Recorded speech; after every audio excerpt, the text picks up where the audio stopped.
atendeu a finalidade que deveria atender. Então, é muito mais profícuo que se corrija, que chegue um momento em que se façam as correções pertinentes. Volta na data anterior. No entanto, pessoal, que eu venho falar das diretrizes nacionais em relação ao controle interno. Porque às vezes a gente trabalha no dia a dia, a rotina empurra e não se percebe a importância do nosso papel. O Tribunal de Contas está em voga, né? Quando tem alguma coisa errada, todo mundo fala onde estava o Tribunal de Contas. É o tribunal que faz de conta que não viu. Agora, o controlador interno, ele está chegando nesse momento. Vocês tiveram ação recente da rede de controle. Eu tive a oportunidade de fazer parte da rede de controle representando o Tribunal de Contas. O corregedor do Ministério Público Estadual à época, o Dr. Maurílio, fez um raio-x. Ele chegou a dar determinação da corregedoria obrigando os municípios a instalar um controle interno. Porque qual que é a ideia, pessoal? Quando chega para nós, por mais que se façam auditorias, por mais que o Ministério Público tente atender as demandas, quem está lá dentro, quem é o mais próximo, quem é o primeiro a ter contato, é o controlador interno. É um papel fundamental. No entanto, que na tratativa do combate a fraudes e também à corrupção, a Associação Nacional dos Tribunais de Contas tratou a auditoria interna como um protagonista.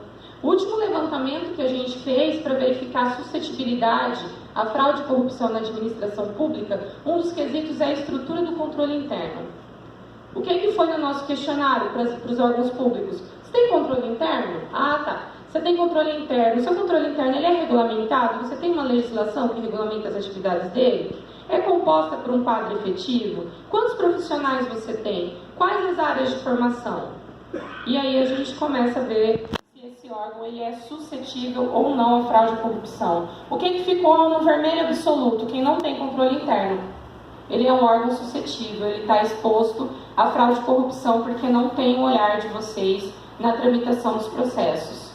Quem ficou no laranja? Quem tem um controle interno com um controlador puramente comissionado. A gente não é contra, tá, pessoal? A Constituição Federal, ela elenca a situação, cargo e comissão, ele é importante. O Constituinte, ele fez isso propositadamente. Nós temos efetivos, nós temos comissionados, nós temos as funções de confiança, mas o ideal é que você tenha um corpo fortalecido. Como que esse corpo vai ser fortalecido?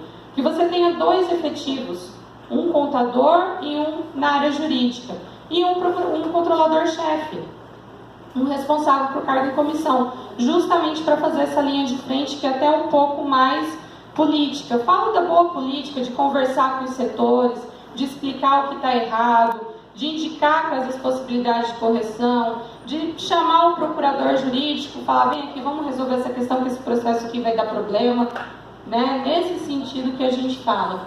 Pode passar, Cláudio. Bom, se por um lado a ausência do controle, o controle ele fortalece, né, o combate à fraude e corrupção, por outro lado, a ausência dele é um dos fatores que a gente entende como possibilitador. Aqui está, tentamos fazer um fluxograma simplificado, olha o tamanho do fluxograma, para tentar falar da atuação do sistema do controle interno, de um lado no controle contábil e de outro no controle administrativo. Eu não vou ler linha a linha, mas tentem perceber, volta só um pouquinho, Glaucio, mas tentem perceber a extensão da atuação de vocês. Aliás, os controladores internos aqui presentes teriam que ser onipresentes, né, Glaucio? Teria que estar lá com o pessoal de atos de pessoal, com o pessoal da licitação. Não é fácil, mas ao mesmo tempo que eu estou falando, é que vocês são muito importantes. Tá, pessoal? Senão vai sair e vai falar, aquela guria veio, tocou o terror, não quero mais ser controlador. Não, fiquem. Fiquem, é uma função muito importante dentro da administração pública e que vocês estão passando por uma fase de aprimoramento, né? Vocês podem ser hoje os protagonistas de um futuro no nosso estado de um controle interno de fato fortalecido, atuante, que vai fazer a diferença para a administração pública. O arcabouço do sistema legal, pessoal, eu não vou ter tempo de tratar com vocês, na verdade, nosso tempo já até esgotou, mas o material vai ficar à disposição. Como eu não escrevi nada comprometedor, eu não sei o que o Glaucio escreveu, mas o meu podem usar à vontade. Não pode me citar porque o material não é meu, né? Eu peguei muito material da Associação Nacional dos Tribunais de Contas, do próprio arcabouço legislativo. Então, deem uma lida, deem uma olhada, surgindo dúvida, o gabinete está de portas abertas. Tá? O nosso expediente é só pela manhã e isso faz com que as coisas sejam um pouco corridas. Então, quem precisar sair do interior para conversar, para tratar algum assunto, liga lá, a Marden vai atender, marca conosco, fala, olha, a gente tem dúvida, tem situações. A nossa equipe está à disposição para atender. Essa é uma coisa que o Dr. Chadid faz questão que a gente fale. Fala, olha, fala para nos procurar. A gente talvez não consiga dar solução imediata, muita casuística, né? Muita casuística, muita demanda específica do município. Só que um pouco além, vocês podem levantar questionamentos com a Procuradoria Jurídica, fazer uma consulta ao Tribunal de Contas. Essa consulta, depois de submetida ao devido processo legal e julgada pelo Tribunal Pleno, ela tem força normativa. Ela se torna um precedente normativo do Tribunal de Contas. E talvez resolva o problema de vocês de uma vez por todas. Então vamos imaginar uma dúvida. Eu tenho uma dúvida aqui desse credenciamento. O Tribunal já tem parecer C sobre credenciamento, né? Então vamos consultar porque a gente já está amparado. Se há uma lacuna legal, alguma situação meio nebulosa, e que vocês querem um esclarecimento, façam uma consulta, isso traz uma segurança jurídica para vocês. Aliás, a nova lei de introdução às normas de direito brasileiro, ela traz essas ferramentas de aproximação, traz essas ferramentas para conferir a segurança jurídica na aplicação do direito público. O que vocês discutiram hoje é muito verdadeiro. A administração pública, por muito tempo, trabalhou na insegurança jurídica. O Ministério Público entende de um jeito, o Tribunal de Contas entende de outro, se eu for para o Judiciário eu tenho outro entendimento, então veio a LINSB tentar normatizar. Então, de agora em diante, vocês têm a possibilidade de mudar, quando o tribunal entender que há algo errado que seja uma prática, de vocês modularem e acordarem, através de um termo de ajustamento de gestão, o novo procedimento da administração pública, porque tem coisas que não podem ser resolvidas da noite para o dia. Vamos imaginar, os terceirizados, há uma terceirização irregular. Na saúde, o que você vai fazer? Você vai parar? Vai deixar o pessoal sem atendimento? Como aconteceu no CEINF de Campo Grande. O Ministério Público Estadual mandou demitir todos os terceirizados da noite para o dia. E as crianças na creche? Né? Então a LINSB, ela veio nesse aspecto. Socorram-se dessas normas. Façam consultas, procurem, manifestem-se, formalizem, escrevam os processos de vocês. Não se omitam, os controladores internos estão sendo intimados a se manifestar, a participar da instrução processual do Tribunal de Contas. Por quê? Porque hoje o gestor, ele pode falar que se embasou no parecer técnico. Parecer técnico do procurador jurídico, do controlador interno, certo? Então vocês têm essa responsabilização. E já está, assim, todos os tribunais de contas já são chamados a se manifestar quando há um erro grosseiro, como tem havido nos processos de prestações de contas nos tribunais. Então tudo isso não é para assustar, tudo isso é para conscientizar, para que hoje seja um marco de um novo procedimento do controle interno dos nossos jurisdicionados e também para me colocar à disposição do que for necessário para vocês. Agora eu vou devolver ao Glaucio, que eu imagino que as maiores perguntas sejam para ele, e o material vai ficar disponível. Pessoal, eu vou tentar ser rápido, só para complementar a questão do controle interno. Então, primeiro, controlador interno é cargo ou é função? Mas se ele estiver dentro da estrutura de pessoal do município, ele é um cargo. Caso contrário, ele é função. Né? Se é uma função, eventualmente tem que ser por servidor, ou se é a função de confiança, tem que ser por servidor. O servidor pode recusar esse ônus. Né? O que foi determinado pela administração, ele é um ônus, ele é passível de recusa. Né? Eventualmente, se ele declarar que não tem capacidade técnica para exercer, ele pode, a recusa ela é defensável. Caso contrário, ele é ligado à contabilidade, ele tem alguma função, ele conhece contabilidade e foi designado para ser controlador. Ele pode, eventualmente, não. Agora, vocês viram que o controlador tem uma série de responsabilidades. Em tese, na verdade, ele teria que ver tudo, ele teria que ser onipresente. E aí a gente sabe que ele não consegue ser porque ele não tem estrutura para isso, e não consegue ver. Se o município tem diversas secretarias, eles não conseguem ver, por que uma pessoa só poderia ver? Né? Então, a limitação da atuação do controlador, ela precisa ser feita, vocês precisam limitar a sua própria atuação.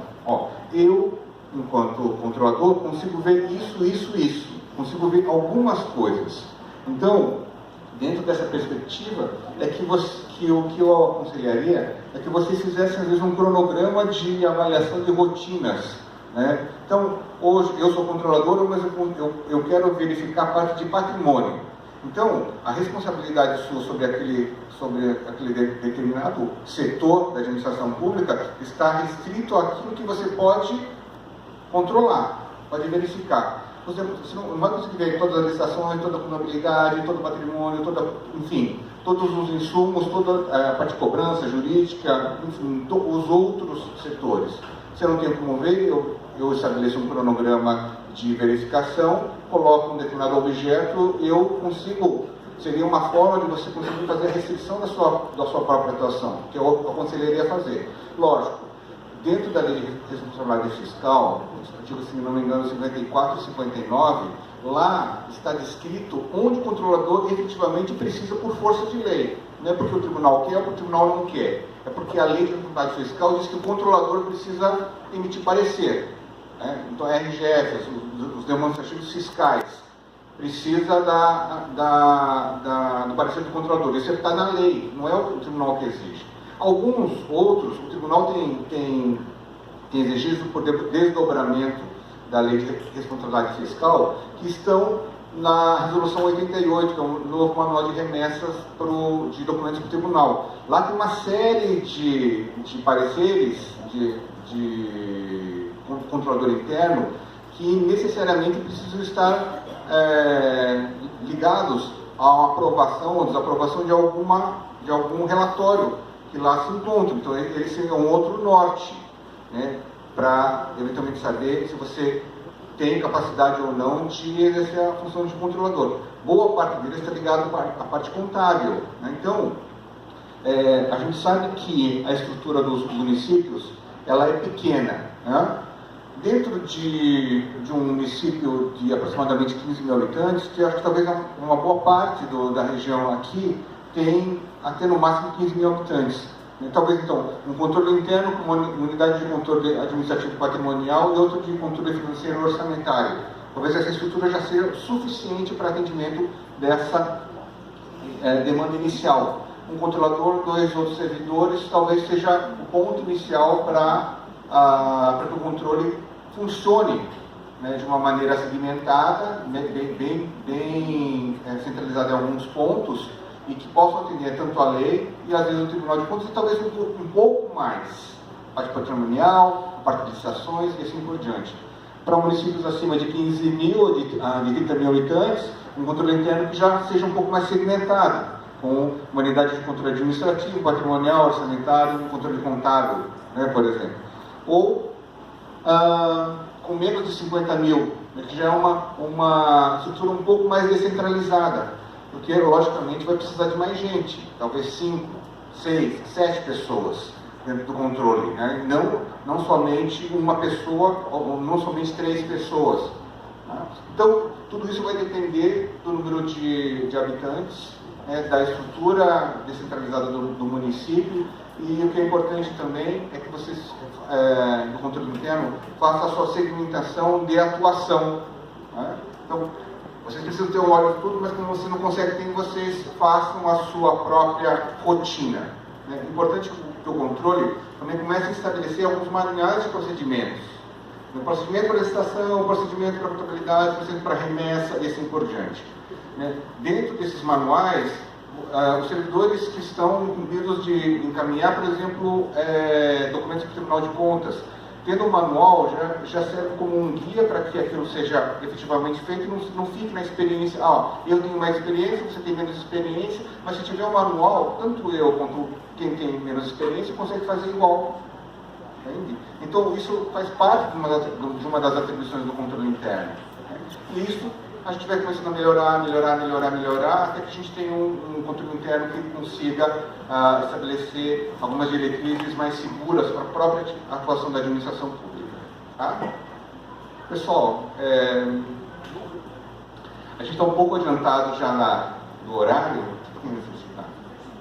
Para a gente entregar? Tá? A gente chamar nome por nome? né? Quem que vai entregar? Nós mesmos. Pessoal, a gente está com os certificados aqui, não vou embora antes, né? Pessoal, eu abro para no máximo 2 perguntas. Eventualmente, ó, tem o meu e-mail, eu sou da divisão de educação, né, tem o meu e-mail institucional, né, se vocês quiserem encaminhar algumas perguntas, podem fazer isso ou ligar diretamente lá no nosso setor. Tá?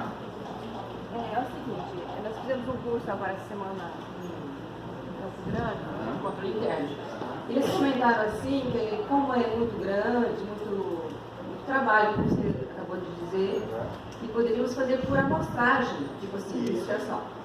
No caso, se eu fosse fazer, eu sou controladora do meu município, se eu fosse fazer uma amostragem do ano de 3, 4, 5 licitação, tá, deu parecer favorável, vamos dizer assim, a elas, né? E se outras que eu não fiz não estiverem corretas, e o Tribunal de Contas visse isso, como é que ficaria para mim?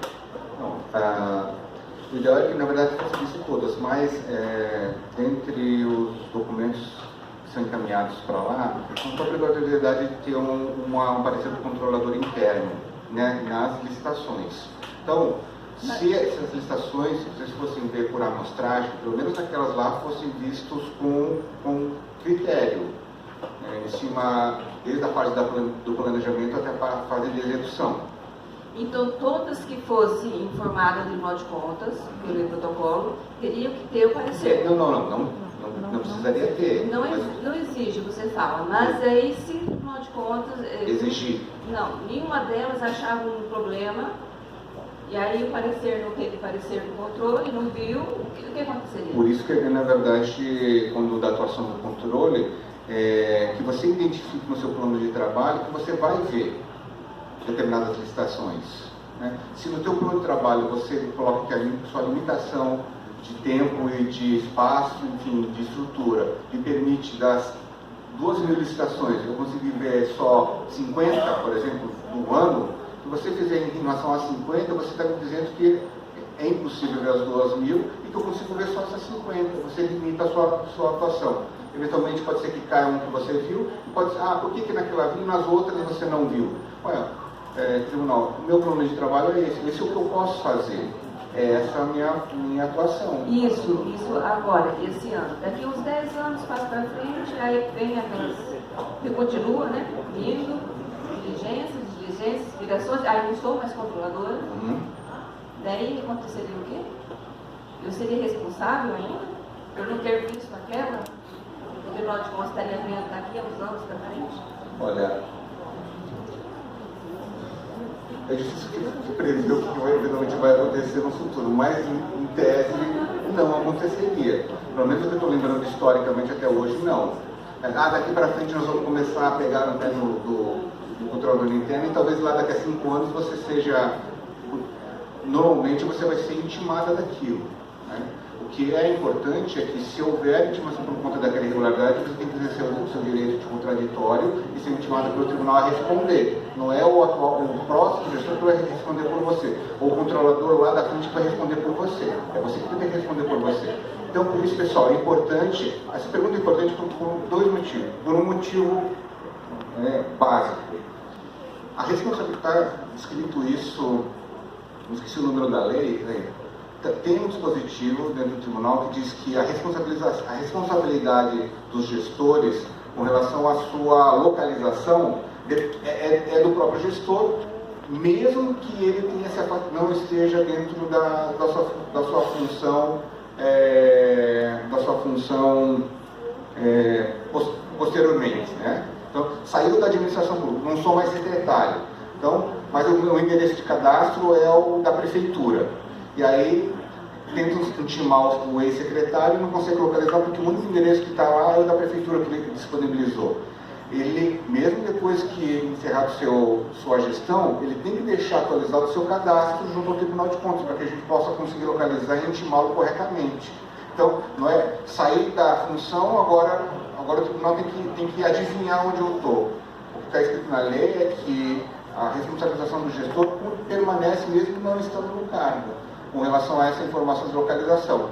Aí você vai ser, você tem residência própria, mas no seu cadastro não está o endereço da prefeitura, você não é localizado, é intimado por edital e continuar a correr o prazo. Não se manifestou por edital, significa que você perdeu o direito de responder, e aí você pode ser responsabilizado. Então, mantenham atualizados os cadastros de vocês junto ao tribunal. Tá? Eu não tenho mais acesso ao sistema que fazia a atualização do cadastro. Manda via correio. Protocola isso no protocolo do tribunal, você tem uma prova, que você informou o tribunal de alguma maneira que o seu endereço não é mais aquele que está cadastrado, é esse. Justifica que você não tem acesso mais ao sistema e por isso você está informando via papel, né, por meio físico, e aí guarda aquele documento que é o seu respaldo para que a intimação saia no endereço correto. Ok?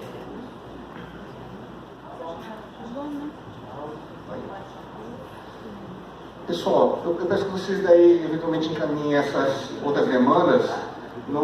Quiserem anotar o e-mail, é Glaucio Hashimoto. Sabe escrever? Acho que está no primeiro slide lá do controle.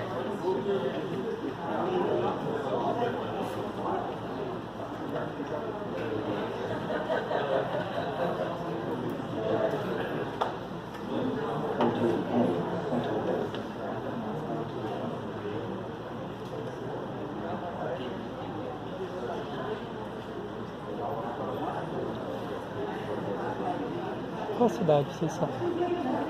Daqui mesmo? Iguatemi.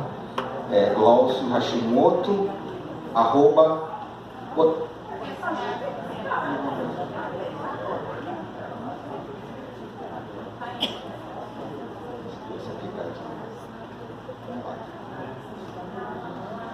Glaucio Hashimoto, @TCE, de Tribunal de Contas do Estado, .ms.gov.br. Tá bom? Pessoal, se identifique, porque às vezes só fazem a pergunta, não diz quem é. Tá bom? Identifique se eu sou fulano de tal, sou um servidor não sei da onde, né? E aí para que a gente possa estabelecer um contato um pouco mais formal. Eu não dou consulta, pessoal, porque eu não posso falar pelo tribunal, pelos conselheiros e pelos demais colegas. Mas eventualmente alguma legislação, alguma coisa, se eu puder eventualmente direcionar para algumas coisas que já estão consolidadas, tudo bem, tá? Pessoal, uma outra coisa, a última coisa é o seguinte, vocês que estão recebendo as intimações do tribunal, hoje a forma de intimação é outra, não é mais aquela antiga. Antes vocês recebiam das divisões, das inspetorias. Agora as intimações vêm todas do gabinete. E muitas delas são de análises vindas Então, eu faço análise dizendo que tem uma irregularidade, peço para o conselheiro fazer a intimação. Então, na verdade, o que você vai receber é uma ordem do conselheiro, mas de uma peça que é nossa. E às vezes você não tem que conversar comigo ou com os chefes de divisão e não com o gabinete propriamente dito. Tá? Só essa dica que eu dou para vocês. Pessoal, acho que a melhor forma é falando o nome e esse meu cliente entregar, tá? Admilson Alexandre.